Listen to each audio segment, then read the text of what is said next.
देश की राजधानी दिल्ली में कोरोना से हालात जो है लगातार बिगड़ते जा रहे हैं और जो मौत का आंकड़ा है उसमें भी इजाफा हुआ है। आखिर क्यों हो रहे हैं ये इजाफे और क्यों कोरोना को लेकर क्या लोग अब उसे हल्के में लेने लगे हैं? इस पर बात करने के लिए हमारे साथ भारतीय जनता पार्टी के प्रवक्ता हरीश खुराना जी हैं। हरीश खुराना जी, बहुत बहुत स्वागत है आपका पंजाब केसरी और नवोदय टाइम्स पर। बहुत बहुत धन्यवाद, बहुत बहुत धन्यवाद आपका। हरीश जी, क्या हो गया अचानक दिल्ली में? मामलों ने फिर रफ्तार पकड़ ली है। देखिए, सबसे पहले तो मैं आपके चैनल के माध्यम से आपके जितने व्यूअर्स हैं उनको एक अर्ज करना चाहता हूं कि सोशल डिस्टेंस का मेंटेन रखें और मुंह पे मास्क जरूर पहने, क्योंकि दिल्ली की सरकार लगभग फेल हो चुकी है और दिल्ली राम भरोसे है। इसलिए अपनी अपनी सुरक्षा अपने हाथ में होनी चाहिए। इसलिए मैं आपसे हाथ जोड़ कर निवेदन करता हूं कि आप लोग मास्क जरूर पहने। पहली बात, देखिए, दिल्ली की सरकार फेल हो चुकी है क्योंकि उन्होंने एंटीसिपेट नहीं किया था। आज वो जितने मर्जी बड़े दावे कर लीजिए कि हम लोग सफल हो गए हैं और हम पूरे हिंदुस्तान के अंदर हमारा रेशो कम है, ये है वो है, लेकिन सच्चाई ये है कि आप याद करिए, आज से 10 दिन पहले यही स्वास्थ्य मंत्री कहते थे कि तीसरी वेव जा चुकी है और आज खुद कह रहे हैं कि स्वास्थ्य वेव तीसरी वेव अभी चल रही है, या उनकी एक्सपर्ट कमेटी का रिपोर्ट कहती है कि अभी तीसरी वेव आना बाकी है। तो ये कंफ्यूजन जो है, क्यों है कंफ्यूजन? इसी वजह से कि इनकी तैयारी पूरी नहीं थी। आज ये होम मिनिस्टर के पास जाके अर्ज करते हैं कि हमें दिल्ली में ये चाहिए वो चाहिए। मुझे एक बात, इन्होंने क्या किया? आज दिल्ली के अंदर हालत ये है कि 2 करोड़ की जनता है और मात्र 300-350 वेंटिलेटर है। मैं खुद कोरोना का पेशेंट था और आईसीयू में बेड लेने के लिए मुझे दिल्ली सरकार के हॉस्पिटल में कितने चक्कर काटने पड़े मुझे मालूम है। अल्टीमेटली मुझे 17 दिन में हॉस्पिटल में एडमिट होना पड़ा। तो इसलिए मेरा कहना है कि आज दिल्ली की हालत ये है कि सबसे ज्यादा जो मौतें हो रही हैं, अगर आप मौतों की जिक्र करें तो लगभग 1 नवंबर का आंकड़ा अगर मैं आज भी मैंने जारी किया है कि लगभग 2400-2300 मौतें दिल्ली में हो चुकी हैं इस 1 महीने के अंदर। तो लगभग हर रोज अगर एवरेज लगा लीजिए, लोग 150 से 200 मौतें हर रोज हो रही हैं और एवरेज हिंदुस्तान के अंदर 500-550 मौतें हो रही हैं। तो लगभग 20 से 25% मौत दिल्ली के अंदर हो रही है, जो खतरनाक आंकड़ा है। इसलिए दिल्ली की सरकार फेल हो चुकी है, मेरा ये मानना है। हरीश जी, चलिए, आप तो सफदरजंग हॉस्पिटल में एडमिट हुए, सरकारी हॉस्पिटल में एडमिट हुए, वरना तो लोग आप जैसे जो बड़े नेता हैं, खासकर सत्येंद्र जैन जी के लिए अन्य हैं, सब प्राइवेट हॉस्पिटल में एडमिट होते हैं। मेरा वही कहना है कि मैंने जानबूझ के, देखिए, होने का हॉस्पिटल तो मैंने प्राइवेट हॉस्पिटल में भी ट्राई किया था, लेकिन अल्टीमेटली मैसेज यही, क्योंकि सफदरजंग हॉस्पिटल की सरकारी हॉस्पिटल है, इसलिए मुझे वहां प्रेफर करता हूँ कि सरकार द्वारा ही हमें इलाज हो तो बेटर रहता है। इसलिए मैंने उसमें एडमिशन लिया था। लेकिन बात सवाल इस चीज की नहीं कि किसमें हुआ या किसमें नहीं हुआ। सवाल ये है कि आज दिल्ली की व्यवस्था कहाँ जा रही है, दिल्ली की हेल्थ का इंफ्रास्ट्रक्चर कहाँ जा रहा है। आप 102 करोड़ रुपए तो खर्च कर देते हो अपने एडवर्टीजमेंट के ऊपर, लेकिन आज सच्चाई ये है कि आज एक आम आदमी को दर दर की ठोकरें खानी पड़ रही हैं एक आईसीयू बेड लेने के लिए। मेरे परिवार में एक मौत हो चुकी है बिकॉज उसका कारण था कि मेरे पास बेड नहीं थे, आईसीयू बेड नहीं मिला, उनकी मौत हुई है। मेरे मेरे ससुर जी की मौत हुई है, मतलब ये आप देख लीजिए, बिकॉज उनको बेड नहीं मिल पाया। तो सवाल ये है कि हम जैसे लोगों का अगर मतलब जो थोड़ा बहुत हम रखते हैं कि हाँ भाई हमारा एडमिशन हो सकता है, उनका ये हाल है, तो आप सोचिए कि एक आम आदमी जो दर दर की ठोकरें खा रहा है उनका क्या हाल होगा, ये देख लीजिए। बिल्कुल सही फरमाया। जब आप जैसे पूर्व सीएम के लड़के और आपके ससुर जी को अगर बेड नहीं मिल पा रहा है तो आम जनता की क्या हालत होती होगी। मैं राघव चड्ढा से बात कर रहा था कि क्यों कोरोना के मामले बढ़े, तो उनका कहना था, राघव जी का, कि एक तो लोग थोड़ा लापरवाही बरत रहे हैं, दूसरा मार्केटों में भीड़ देखी गई, और तीसरा जब बिहार चुनाव को लेकर प्रधानमंत्री का संबोधन हुआ, कहीं ना कहीं कटाक्ष उनका जो उस तरफ था कि जो प्रधानमंत्री ने संबोधन दिया, भीड़ थी, मास्क नहीं लगाया हुआ था। देखिए, कसूर अपने अलावा सबका होगा। राघव चड्ढा जी की मैं अगर बात करूं या आम आदमी पार्टी के तमाम प्रवक्ताओं की बात करूं या मुख्यमंत्री की बात भी करूं, तो कसूर खुद के अलावा उनका सबका होगा। प्रधानमंत्री का कसूर भी होगा, केंद्र का भी होगा, खुद का नहीं होगा, जनता का भी कसूर होगा। अब मुझे एक बात का जवाब दीजिए, आपने सब कुछ खोल दिया, आपको मालूम था कि त्योहार के दिन है, लोग बाहर निकलेंगे, शॉपिंग करेंगे, शादियों के दिन है, आप क्यों करा? आप एक तरफ तो मैसेज देते हो कि घर में आप दिवाली बनाइए, और आप खुद जाके आप जिस प्रकार से अक्षरधाम मंदिर में जाके बिना मास्क के वहां बैठ के आपने पूजा करी, क्या मैसेज देना चाहते थे आप? कि सब कुछ ठीक है? अगर सब कुछ ठीक है तो आप भुगती है ना, अब क्यों नहीं हो रहा? सवाल ये है कि आपको मालूम था कि जब ये सब चीजें हो सकती हैं तो आपके हॉस्पिटल क्यों नहीं तैयार थे?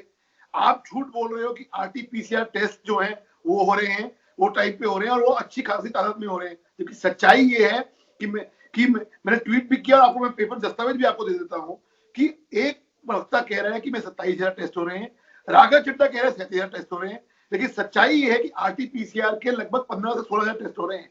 तो सच्चाई तो दिल्ली की जनता को राघव चड्ढा और आम आदमी पार्टी बताएगी ना। तो तैयारी जो है, अब वो आज वो नया शुबा छोड़ रहे हैं कि हम पराली एक बहुत बड़ा कारण है। अगर पराली ही कारण होते तो आपने क्या किया ये बताइए ना। आपकी तैयारी क्या थी?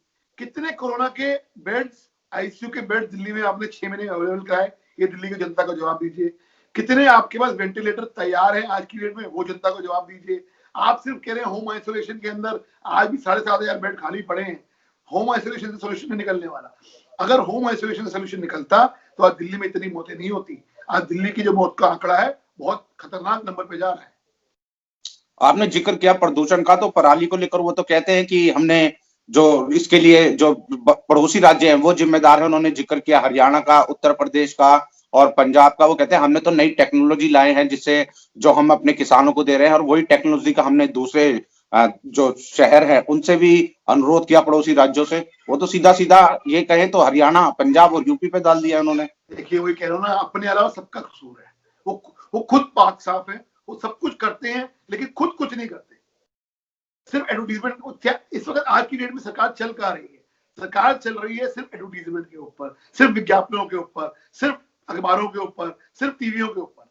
लेकिन ग्राउंड पे हमने प्रेस कॉन्फ्रेंस भी करी, आपने भी देखी थी कि पराली के ऊपर एक्चुअल ग्राउंड रिपोर्ट क्या है। किसान आज भी परेशान है, दिल्ली के किसान आज भी परेशान है, उनको आज भी नुकसान हो रहा है। मैं इस वक्त पराली पे नहीं जाना चाहता। इस वक्त जो मुद्दा है कोरोना का मुद्दा है, हम सबको इस पर लड़ना है, हम सबको मिलकर लड़ना है। प्रकार से आरोप प्रत्यारोप की राजनीति, जिस प्रकार से आम आदमी पार्टी की सरकार अपने ऊपर ब्लेम ना लेके केंद्र सरकार या दिल्ली की जनता के ऊपर ब्लेम कर रही है, वो गलत है। आप अपनी गलती को मानिए कि हमने गलती पे हम ये एंटीसिपेट नहीं कर पाए, हमारी ये विजन की गलती रही। हम आगे से इसको ठीक करेंगे और जो गलतियां हो चुकी हैं उसको सुधारेंगे। आप अगर इस पे चलेंगे तो आप लंबा चलेंगे, लेकिन अगर आप आरोप प्रत्यारोप करते रहेंगे तो सोल्यूशन कुछ नहीं निकलने वाला। इसका अल्टीमेटली नुकसान जो होगा दिल्ली की जनता को होने वाला है। हरीश जी, एमसीडी में आप 15 साल से हैं, दिल्ली में आप लोग क्या कर रहे हैं और केंद्र सरकार क्या कुछ कर रही है दिल्ली को लेकर? देखिए एमसीडी के अंदर हम बहुत अच्छा काम कर रहे हैं। जिस प्रकार से कोरोना के टाइम पे भी हमारे हॉस्पिटल्स ने हिस्सा लिया, अच्छी तरह से हिस्सा लिया, अच्छा काम किया। जिस प्रकार से सफाई कर्मचारी इस कोरोना के टाइम पर जब हम लोग घर बैठे हुए थे, याद करिए लॉकडाउन के अंदर, यही हमारे सफाई कर्मचारी लोगों के घर जाके कूड़ा इकट्ठा करते हुए उसका निष्पादन कर रहे थे। ये सब चीजें जो कर रहे हैं ये हाउसटेक अपना एमसीडी कर रही है। और मैं एक बात मानता हूँ, आम आदमी पार्टी जो मर्जी कहती रहे, आरोप प्रत्यारोप करती रहे, आरोप लगाती रहे, भ्रष्टाचार है, लेकिन 15 साल से शासन करते हुए दिल्ली की जनता का दिल जीतते हुए आपने, दिल्ली की जनता ने हमको मौका दिया ना। क्यों मौका दिया? अगर हम सफल नहीं होते तो हमें मौका क्यों देती? क्या दिल्ली की जनता बेवकूफ है क्या? क्या दिल्ली की जनता को आपका विजन को आप प्रसिद्ध उठा रहे हैं क्या? आज दिल्ली की जनता ने हमें 3 बार चुन के भेजा एमसीडी के अंदर। उसका कारण यही था कि हम काम कर रहे हैं और हम काम करके दिखाया है, आगे भी काम करके दिखाएंगे।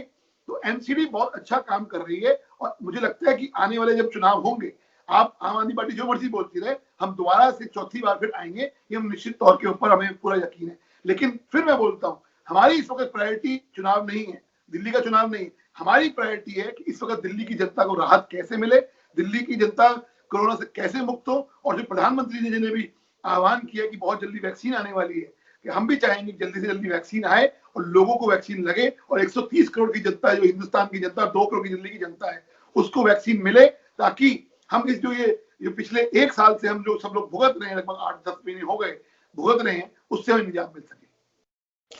एमसीडी का जिक्र किया आपने, जो एमसीडी के अस्पताल हैं आपके, खासकर नगर निगम की बात की जाए, जयप्रकाश जी जहां से मेयर हैं, आए दिन वहां देखते हैं हड़ताल हो जाती है, सैलरी को नीचे इशू हो जाता है, कर्मचारी बैठ जाते हैं, तो कैसे अस्पतालों में काम होगा?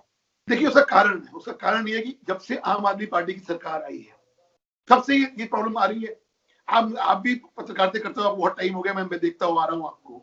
आप बताइए कि आज जब से ये आम आदमी पार्टी की सरकार है, उससे पहले तो कभी प्रॉब्लम नहीं आई, कभी इस तरह हड़ताल नहीं हुई। इसका कारण है जानबूझ के आम आदमी पार्टी की सरकार चाहती है कि एमसीडी की बीजेपी की सरकार को बदनाम किया जाए। उसके फंड रोकते हैं, हर बार फंड रोकते हैं, झगड़े होते हैं। जब फंड झगड़े होते हैं तो कहीं ना कहीं एक आध किस्त तो रिलीज कर देते हैं, तो उनकी सैलरी दे दी जाती है। लेकिन प्रॉब्लम का सॉल्यूशन परमानेंट नहीं निकल रहा। प्रॉब्लम का परमानेंट सॉल्यूशन ये है कि जिस राजनीति के ऊपर उठ के जिसका जो हक है उसका हिसाब करके उसको पैसे दिया जाए। लेकिन आप जानबूझ के आरोप प्रत्यारोप करके कि पैसा खा गए, ये कर गए, हम पैसा नहीं देंगे, हम पैसा रिलीज नहीं करेंगे, हमने पैसा रिलीज कर दिया। आज लगभग 11,000 करोड़ रुपया देना बनता है एमसीडी का, दिल्ली की सरकार का 11,000 करोड़ रुपया, कोई छोटी छोटी रकम नहीं है। आप देखिए ऑलरेडी एमसीडी तीनों नगर निगमों के अंदर हम नुकसान के अंदर जा रहे हैं। उसके ऊपर से अगर आप 11,000 करोड़ रुपया रोक लेंगे तो आप कहां जाएंगे? फाइनेंशियल स्टेटस, फाइनेंशियल बर्डन तो पड़ेगा। तो कहीं ना कहीं वो दबाव जो है वो कहीं ना कहीं निकलता है। तो मेरा कहना यही है कि आम आदमी पार्टी को भी सोचना पड़ेगा कि दिल्ली की जनता ने उनको दिल्ली की सरकार चुन के भेजा है और एमसीडी के अंदर दिल्ली की जनता ने बीजेपी को चुन के भेजा है, तो उसका सम्मान करते हुए जो जिसका हक है उसको दिया जाए। लेकिन प्रॉब्लम यही है कि चूंकि उनको सत्ता में दोबारा आने की कोशिश करना है, बदनाम करना है, एमसीडी को बदनाम करना है, इसलिए वो यही प्रश्न कर रहे हैं। करते रहने दीजिए, दिल्ली की जनता देख रही है। हाल ही में गृह मंत्री के साथ दिल्ली के मुख्यमंत्री की बैठक हुई थी और खुद मुख्यमंत्री अरविंद केजरीवाल ने उसकी सराहना की थी और कहा था कि जो केंद्र से हमें सहयोग मिला है उसके लिए हम बहुत शुक्रगुजार हैं। तो कहीं ना कहीं आपको ये नहीं लगता कि तमाम पार्टियों, क्योंकि जूझ दिल्ली की जनता की है, आपका दिल्ली से अलग प्यार है, आपके स्वर्गीय पिताजी का दिल्ली से प्यार था, तो ऐसे में तमाम राजनीतिक पार्टियों को एक होकर सिर्फ और सिर्फ जनता के बारे में सोचना चाहिए। लेकिन इस बार केजरीवाल जी ने तारीफ करी है अमित शाह की। देखिए, आप इनकी जो टैक्टिक को समझिए। अरविंद केजरीवाल जी तो तारीफ करना करते हैं, लेकिन उसी मिनट के अंदर उनके मंत्री और साथ में जो सीनियर एमएलए हैं, चाहे उनके प्रवक्ता हैं, कुछ ना कुछ बोल जाते हैं और ऐसा बोल जाते हैं कि बहुत ही गलत फील होता है। अब जैसे मैं एग्जांपल देता हूँ, राघव चड्ढा ने कल मेरे साथ एक इंटरव्यू में उसने बोला कि अगर अमित शाह सब कुछ कर रहे हैं तो अपने गुजरात के दूसरे स्टेट में जाके भी बोला था उन्होंने बोला। तो आप मुझे बताइए, एक बात का जवाब दीजिए कि अगर इस तरह की वो राजनीति करेंगे तो आप फिर क्यों जाते हैं उनके पास? अगर अमित शाह नहीं कुछ कर पा रहे दिल्ली के लिए, 7 जून को उन्होंने जब आप पहले गए थे दिल्ली के लिए उन्होंने कुछ नहीं किया, तो फिर दोबारा क्यों गए? बताइए ना, क्यों गए? इसलिए मेरा कहना है कि अमित, ये इनकी स्ट्रैटेजी है कि इनका जो टॉप मुख्यमंत्री हैं वो कुछ ना बोले केंद्र सरकार के खिलाफ, लेकिन इनके जो नीचे लोग हैं वो इस तरह की राजनीति करते हुए, इस तरह की बातें करते हुए लोगों को बनाए। लेकिन दिल्ली की जनता बहुत समझदार है। मैं फिर कह रहा हूँ, आपके चैनल के माध्यम से फिर कह रहा हूँ, मैं आम आदमी पार्टी के लोगों को कह रहा हूँ कि भाई साहब, इस वक्त लड़ने झगड़ने का टाइम नहीं है। 2022 के अंदर चुनाव होंगे, एमसीडी के लड़ लेंगे, 2025-24 के अंदर लोकसभा में लड़ लेंगे, 25 में दोबारा लड़ लेंगे। लेकिन इस वक्त हमारी जरूरी है कोरोना से लोगों को मदद कैसे मिल सके, मिलजुल के काम करें। आइए, आपको जो मदद चाहिए हम देने को तैयार हैं, लेकिन आप राजनीति से ऊपर उठ के ये सब चीजें, जो एमसीडी का पैसा उनको भी दीजिए ताकि एमसीडी अपना काम कर सके। आपको जो चाहिए आपको मिले, आपको जो चीजें चाहिए हम देने को तैयार हैं केंद्र से, लेकिन राजनीति मत करिए, इस तरह की बातें ना करके दिल्ली की जनता को मत खराब करिए। बहुत अच्छी बात कही आपने कि ऐसे समय में सबको एक होना चाहिए, क्योंकि आखिर दिल्ली की जनता ने ही आपको एमसीडी भेजा है, केंद्र में भी भेजा है और कहें तो दिल्ली सरकार में भी। एक सवाल मेरा आपसे एक और है, दिल्ली सरकार ने भी हाल ही में एक फैसला लिया था जो शादियों में 50 लोगों से ज्यादा लोग ना जा सके, तो हरीश खुराना कैसे देखते हैं इस फैसले को? ये फैसला सोच समझ के लिया जाना चाहिए था। अब ठीक है, जो फैसला सरकार ने लिया हम उसको हम नुकसान, मतलब उसको हम विरोध तो नहीं करते, लेकिन मेरा एक बात माननी है, अगर आपको भीड़ कम करनी है, सबसे पहले भीड़ कम करते हैं बसों के अंदर। आपने बसों की फुल कैपेसिटी कर दी, वो आपने उसको आप कम करते। सबसे पहले तो आपको भीड़ कम करनी थी तो आप टाइमिंग चेंज करते। टाइमिंग को क्यों, किसी बाजार का टाइम कुछ करते, किसी बाजार का टाइम कुछ करते। आपने क्या किया? आपने भीड़ को इकट्ठा कर लिया। आपको बंद करना था, पब बंद करते। आपने पब बंद करने से रात के जो होटल्स हैं वो बंद करते। पहले आप देखते कि क्या है क्या नहीं, लेकिन क्या किया आपने? जो जहां से आपको रेवेन्यू आ रहा है वो तो आपने खोल दिए। अब शराब सबसे ज्यादा रेवेन्यू आता है, आज भी शराब की दुकानों पर ठेके पे सबसे ज्यादा रश होता है। सबसे ज्यादा रश रात के रेस्टोरेंट में, शराब की दुकानों पे होता है अपना, उनपे वहां आज भी है। आपको ये चाहिए था कि विजन की चीजें करते तो समझ में आता, लेकिन प्रॉब्लम यही है कि आप सुनते किसी की है नहीं। आपको करनी अपनी होती है, जो आपको कोई सलाह दे जाता है उसके आप मान लेते हैं और आप कर लेते हैं। इस सरकार, ये जो दिल्ली की सरकार है, विजनलेस सरकार है और पेपरलेस सरकार है, पेपर पे चलने वाली सरकार है। बस एक आखिरी सवाल मेरा हरीश जी आपसे, क्योंकि दिल्ली की जनता जब आपका इंटरव्यू देखेगी तो जाहिर तौर पर एक मैसेज जाएगा। आप अपनी तरफ से क्या कुछ दिल्ली की जनता को कहना चाहेंगे और कैसे इस बीमारी से बचा जाए, ये भी कुछ बताइए। क्या अपील करेंगे आप देखिए, पंजाब? सबसे पहले तो मैं अपील ये करता हूं कि सब कुछ छोड़ के अपनी रक्षा खुद करनी है।